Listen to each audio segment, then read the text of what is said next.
নমস্কার বন্ধুরা, আবারও চলে এসেছি নতুন একটি রেসিপি নিয়ে। আজ আপনাদের সঙ্গে শেয়ার করব সিলভার কাপ মাছের সর্ষে জাল রেসিপি। যে যেখান থেকে দেখছেন ভিডিওটিতে একটি লাইক দিয়ে কন্টিনিউ করবেন প্লিজ। প্রথমে মাছটা কেটে ভালো করে ধুয়ে নিয়েছি। তারপর এখানে আমি নিলাম 5 টুকরো মাছ। আজ এই 5 টুকরো মাছ রান্না করব। তার জন্য মাছগুলো একটু নুন হলুদ দিয়ে মেখে নিলাম। এখন হালকা করে মাছগুলো একটু ভেজে নেব। যারা আজ প্রথমবার আমার ভিডিওটি দেখছেন, আপনাদের কাছে যদি আমার রেসিপিটি একটু ভালো লেগে থাকে তাহলে বন্ধুদের মধ্যে শেয়ার করে দেবেন। আর পাশে থাকা বেল বাটনটি অবশ্যই প্রেস করে রাখবেন, তাহলে পরবর্তী ভিডিও নোটিফিকেশন সবার আগে পৌঁছে যাবে আপনার কাছে। যখনই কোনো নতুন ভিডিও আপলোড করব সবার আগে আপনি দেখতে পারবেন। দেখুন বন্ধুরা, মাছগুলো হালকা করে ভেজে নিলাম। এবার এই তেলের মধ্যে দিয়ে দিলাম পেঁয়াজ কুচি। আর এদিকে মশলা করে নিয়েছি সর্ষে বাটা, শুকনো লঙ্কা বাটা আর একটা বড় পেঁয়াজ বাটা। পেঁয়াজগুলো হালকা ভাজা হয়ে গেছে। এবার দিয়ে দিলাম মশলাগুলো আর দিয়ে দিলাম পরিমাণ মতো নুন আর হলুদ। এবার অল্প জল দিয়ে মশলাটাকে ভালো করে কষিয়ে নেব। যারা আমার চ্যানেলটি এখনও সাবস্ক্রাইব করেননি, প্লিজ আমার চ্যানেলটি সাবস্ক্রাইব করে দেবেন এবং পাশে থাকবেন। আর যারা করেছেন তাদেরকে অসংখ্য ধন্যবাদ।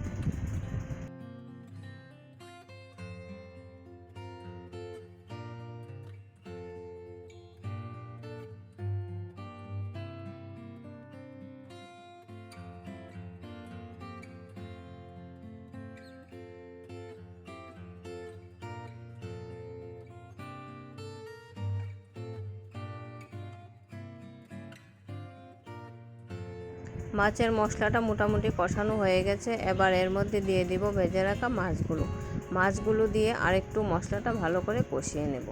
দেখুন বন্ধুরা, মশলাটা কষানো হয়ে গেছে, মশলা থেকে তেল ছেড়ে গেছে। এবার দিয়ে দেব পরিমাণ মতো জল।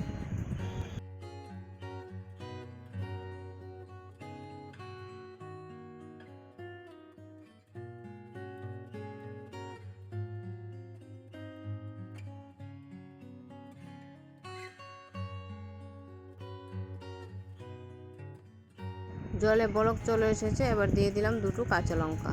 এবার ঢেকে 5 মিনিট রান্না করে নেব, তাহলে মাছের মধ্যে মশলাগুলো ভালো করে ঢুকবে।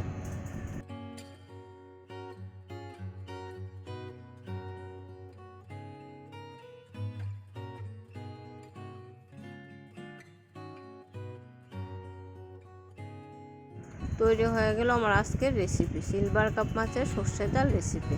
আমার রেসিপিটা কেমন লাগলো বন্ধুরা একটা কমেন্ট করে অবশ্যই জানাবেন। আর সবাই ভালো থাকবেন, সুস্থ থাকবেন এবং আমার পাশে থাকবেন। দেখুন বন্ধুরা, ফাইনাল লুকটা অনেকটা লোভনীয় হয়েছে। ভিডিওটি শেষ পর্যন্ত দেখার জন্য আপনাকে অসংখ্য ধন্যবাদ।